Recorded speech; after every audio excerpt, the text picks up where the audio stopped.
नमस्कार, जय हिंद मित्रों। 23वां अध्याय चल रहा है कक्षा 8 का।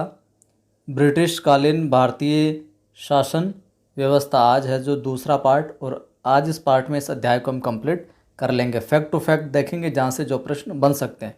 वीडियो को लाइक कर दें, शेयर कर दें।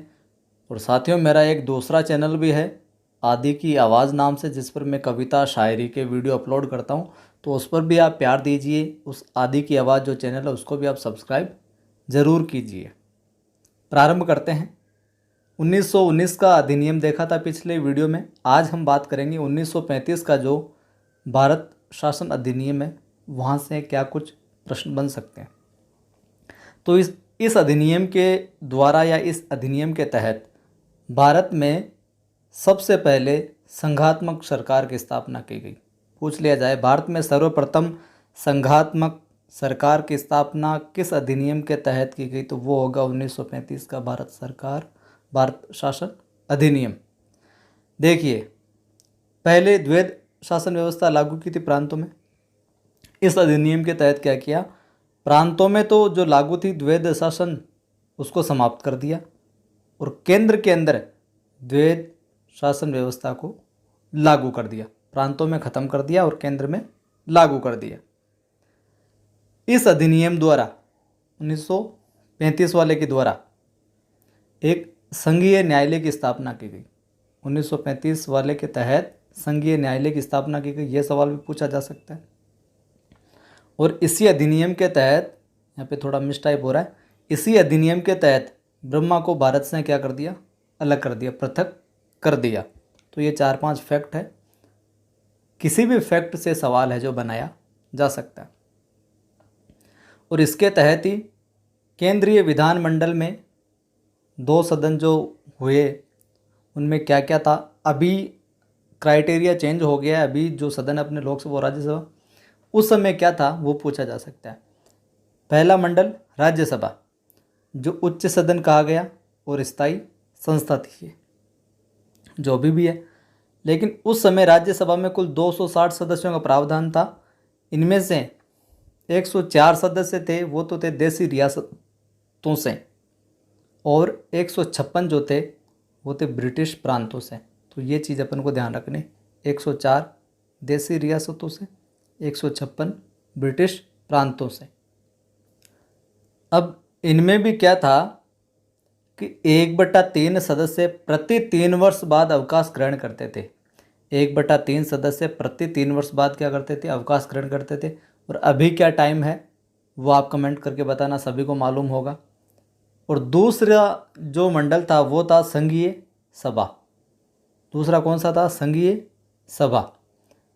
इसकी सदस्य संख्या 375 निर्धारित की गई थी। अभी क्या है वो आपको मालूम होगा सभी को। उस समय संघीय सभा की सदस्य संख्या कितनी की गई, 375। इनमें से 125 जो सीट थी, 125 जो स्थान थे वो देसी रियासतों को दिए गए। बाकी बचे 250। उनमें से 246 पर सांप्रदायिक व अन्य वर्ग जो थे उनको, और 4 जो पीछे बचे स्थान उनमें प्रांतीय थे, जिनमें व्यापार, उद्योग तथा श्रम को ये दिए गए थे।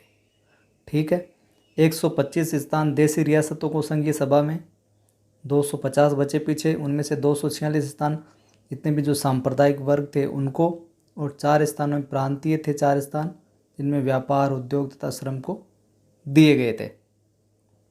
और यहीं पर इस अधिनियम के तहत ही विषयों को 3 श्रेणी में बांट दिया गया।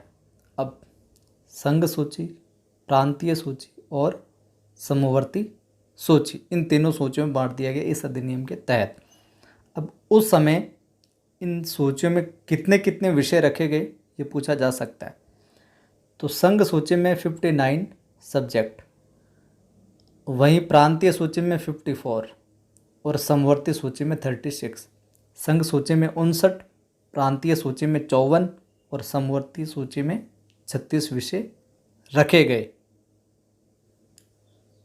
तत्कालीन समय में शिक्षा एवं सामाजिक व्यवस्था में अब हम बदलाव की बात करें तो अंग्रेज़ों ने जो यहाँ पर अंग्रेजी शिक्षा लागू की थी, उसका मेन मोटो, मेन मुख्य उद्देश्य यही था प्रारंभ में कि कंपनी को कम वेतन पर भारत के लोग मिल जाएंगे, कर्मचारी। ईसाई धर्म का प्रचार करेंगे अपन, और प्रशासनिक कार्यों की मदद के लिए भारतीयों को सहयोग लेंगे, हेल्प लेंगे। यही उनका मेन मोटो था अंग्रेजी शिक्षा यहाँ पर लागू करने का। ये सवाल आगे बार बार पूछा जाता है। एक और फैक्ट, 1854 का जो चार्ल्स वुड का डिस्पेच था उसको भारतीय शिक्षा का मैग्ना कार्टा कहा जाता है। ये सवाल कई बार पूछा गया है। आगे ब्रिटिश सरकारों ने क्या किया, यहाँ के जो समाचार पत्र थे उन पर भी प्रतिबंध लगाना प्रारंभ किया। तो समाचार पत्रों को प्रतिबंधित करने के लिए सरकार ने कई सारे कानून बनाए। उनमें से एक था 1818 का वर्नाकुलर प्रेस एक्ट। बाद में एक और विवाद चला था, इसमें आपस में अंग्रेज हो गए थे, इल्बर्ट बिल संबंधी विवाद।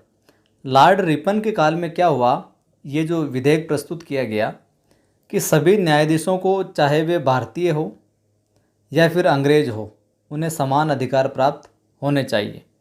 और इसके अनुसार अब क्या हुआ, भारतीय न्यायाधीश भी यूरोपियन के विरुद्ध मुकदमे सुन सकते हैं।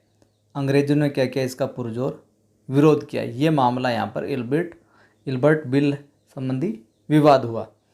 तो साथियों, ये था अपना 23वां अध्याय कंप्लीट हुआ। कमेंट किया करें, लाइक किया करें, और सभी मित्रों को सभी ग्रुप में ज़रूर शेयर करें ताकि श्रेष्ठ सामग्री सभी तक पहुंच सके।